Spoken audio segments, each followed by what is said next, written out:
উনি আমাকে এরকম করে ঠিক এই জায়গায় এরকম করে ধরে লাথি মেরে 2টা সিঁড়ি উঁচু, আপনারা গিয়ে দেখতে পারবেন, সিঁড়ির নিচে আমাকে ফেলে দিছে, ওকে ছুঁড়ে ফেলে দিল, আমাকে বারবার মারতে আসলো।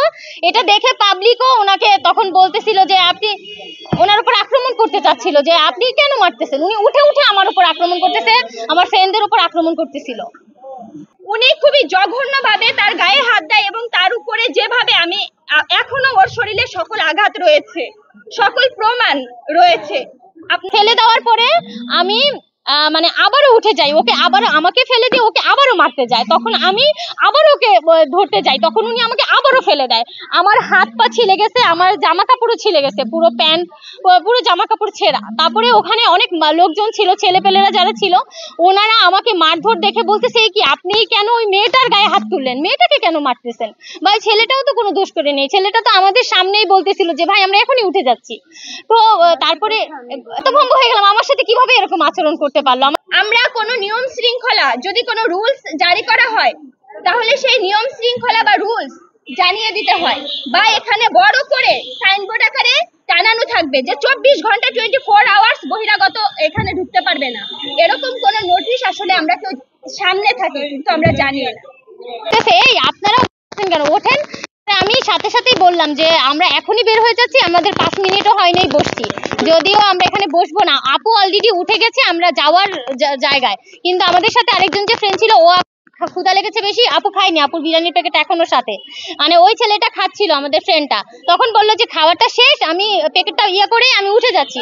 তখন উনি বললো যে কিসের খাও কি, এখানে কেন আসছে, এখানে জানো না আসাতে নাই, তুমি কে, কোথাকার।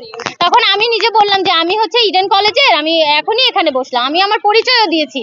দেওয়ার পরে উনি হচ্ছে ওই উপর থেকে এত অকথ্য ভাষায় শুধু শুধু বকাধকা করলো যে তোমরা এখনই উঠে যাও, এখানে কেন আসো। তারপরে আমি বললাম কি আপনি এরকম ব্যবহার করছেন আঙ্কেল, আমরা তো এখনই উঠে যাচ্ছে বললামই, আমিও উঠে গেছি অলরেডি। কিন্তু উনি খুবই খারাপ ভাষা ব্যবহার করছে এবং এখনই যেতে হবে এটা বলে উনি আমাদের সাথে নিজে একদম লাফিয়ে চলে আসছে। উনি এমন ব্যবহার করলো যেন কেমন ধরনের কথা, মানে কেমন যেন ব্যবহার, মানে আমরা যেন কি অপরাধ করে ফেলছি, আমরা বসতেই পারি কিন্তু ওখানে। তারপরে উনি ওখানে আসার পরে আমি ওনাকে বলতেছি যে আমরা তো এখনই উঠে যাচ্ছি, আপনি এরকম ব্যবহার করেন না। আমার ফ্রেন্ড বলতেছে যে ভাই আমরা তো বললাম উঠে যাচ্ছি, আপনি শুধু শুধু আমার সাথে খারাপ ব্যবহার কেন করতেছেন আমাদের সাথে। ফ্রেন্ডকে বলতেছে সামনে এসে একদম ঠিক ফেস টু ফেস এসে বলতেছে তোকে একদম থাপ্পড় দিব, মানে হাত তুলেই বলতেছে যে তোকে একদম থাপ্পড় দিব, কি যেন বেয়াদব তুই আবার আমার মুখে মুখে কথা বলিস। তখন ও আমার ফ্রেন্ডটা বলছে যে ঠিক আছে মারেন, ওরে মারার কথা বলে ওই লোকটা ওই বেটাকে মানে আমার ফ্রেন্ডকে কলার ধরে লাথি মেরে নিচে ফেলে দিয়ে মারা শুরু করছে। তারপরে আমি হচ্ছে দাঁড়ানো, আমি সাথে সাথে আবার দৌড়ে গেছি, আমি অবাক হয়ে গেছি যে এমন একটা কথায় মারবে আমি বুঝতে পারিনি, আমি আবার সামনের দিকে তাকানো ছিলাম। আমি সাথে সাথে গিয়ে বলতেছি কি আপনি এইভাবে করে মারতেছেন কেন, এরকম কোনো ঘটনা ঘটেছে এখানে। দেখেন আমি একটা কথাই বলি যে ওই কলোনিতে ওনারা বলতেছিল যে বহিরাগত বসা যাবে না, তাহলে বহিরাগত না বসা গেলে বহিরাগত অনেক ভার্সিটির শিক্ষার্থীদেরও তো আপনারা রুমে জায়গা দেন, আপনারা সিট ভাড়া দিচ্ছেন, 15-20 হাজার টাকা করে মাসে পাচ্ছেন, তাহলে তারাও শিক্ষার্থী, তাদের যদি থাকতে দিতে পারেন তাহলে আমরা যদি যে একটু বসিও, তাই জন্য আমি কি এরকম অত্যাচারের শিকার হব, আমার উপর এটা হতে পারে। এই কলোনিটি আসলে ইডেন কলেজের সামনে, ইডেন কলেজের অনেক শিক্ষার্থী এই কলোনিতে রুম ভাড়া বা সিট ভাড়া নিয়ে থাকে, তারা আমাদের বোন হতে পারে, ফ্রেন্ড হতে পারে, জুনিয়র সিনিয়র হতে পারে, বা আমরা নিজেরাও হতে পারি।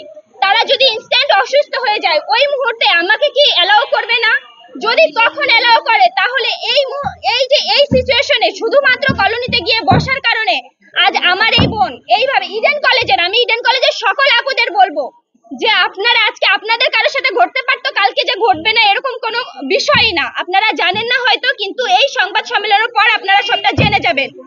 আক্রমণ করেছে, আমি আসলে ওনার পরিচয় জানি না, তবে উনি ওখানকার সমিতির কোনো বিশেষ পদে আছে এরকম কিছু শুনেছি। সত্যি কথা বলি আপনাদের, ওনারা 3 জন ছিল, 2 জনই এমন ব্যবহার করলো, আমার মনে হলো যে ওনার এমন কোনো পাওয়ার আছে, কারণ সামান্য একটা মানে ছোট একটা ইস্যু নিয়ে উনি এমন আচরণ করছে, মনে হয়েছে যে ওনার কিছু একটা আছে, মানে উনি শুধু শুধুই আমার সাথে লাগতে আসলো আমাদের সাথে, মানে শুধু শুধু আমি মানে আসলে আমরা যে পর্যন্ত যেতে হয় আমরা সেই পর্যন্ত যাব। ও যদি সঠিক বিচার না পায় তাহলে ও ঠিক যতদূর যেতে হয়, যতদূর যাওয়া লাগে আমি যাব। আমার সাথে যে আচরণ হয়েছে এটা সহ্য করার মতো। বর্তমান সময়ে এসে একটি মেয়ে, তারপর ওর পরিচয় তো জানে, আর স্মৃতি আক্তার পরিচয় জানার উপর সাধারণ অন্য সকল শিক্ষার্থী অন্যান্য ক্যাম্পাসের, ইডেনের কথা বাদই দিলাম, যে কোনো মেয়ে হোক তার উপর এই ধরনের আচরণ হলে আমরা জানলে আমরাও এগিয়ে আসতাম। এটা এই এখনো জানেন। মুহূর্তে আপনাকে বলতে বা আপনাদের বলতে পারবো না, এটা আপনাদের অবশ্যই জানিয়ে দিব। তবে এতটুকু জানাই, এর শেষ অবধি যে পর্যন্ত আমরা সঠিক এর বিচার না পাবো, আমরা ইনস্ট্যান্ট আমাদের জায়গায় অনড় থাকবো। হ্যাঁ, কলোনিতে যাওয়া নিষিদ্ধ। সেই আমার পাশের বাসায় আমার যাওয়া নিষিদ্ধ। ঝামেলা হয়েছে, গিয়েছি দেখে কি সে আমার উপর হামলা করতে পারে? আমি একজন মেয়ে, আমার উপর হামলা করতে পারে? এটা কোন ধরনের নিয়ম? সবাইকেই বলছিল। ওখানে তো অনেক ছেলে পেলেও ছিল। ওখানে ভাইয়া প্রশ্নের উত্তরটা আমি দিই। ওখানে যে পাশে লোকগুলো ছিল তাদের সাথেও খুব খারাপ ব্যবহার করেছে। আমাদের সাথে এটা করার পরে যখন আমাদের সাথে সামনে চলে আসছে আক্রমণ করার জন্য, তখন ওই লোকগুলো বলতেছিল, আমরা তো বললামই আমরা চলে যাচ্ছি, আপনি ব্যবহার ঠিক না, আপনি ব্যবহার ঠিক করেন, আমরা তো চলে যাচ্ছি বলছি। সবার সাথেই উনি করেছিল, আমাদের সাথে না শুধু। ইডেন কলেজ এবং আমার আরেকটি পরিচয়, আমি ইডেন কলেজ সাংবাদিক সমিতির আহ্বায়ক। ঘটনাটি ঘটে বেলা 2টা নাগাদ। আমরা 3 জন, আপু, আমি, আমাদের আরেকটা ফ্রেন্ড ছিল, আমরা 3 জন ঠিক আমাদের অপোজিট সাইড, নতুন কলোনিটা, এটার ডান পাশে যে পুকুর পাড়টা আছে ঠিক বা সাইডটাতে আমরা বসি। ওখানে শুধু আমরা 3 জন না, মানে আমরা সারাদিনই হসপিটালে ছিলাম 3 জন। অনেক দৌড়াদৌড়ি যায় আমাদের উপর দিয়ে। তারপরে ভাবলাম যে আপুদের ক্ষুধা লেগেছে, বললো যে একটু কিছু কিনে নিয়ে ওখানে বসে একটু খাই বা করেই চলে আসবো, আমাদেরও কাজ আছে আবার বিকালে। তো আমরা বসি, 5 মিনিটও হয়নি, আশেপাশে অনেক লোকজনই ছিল।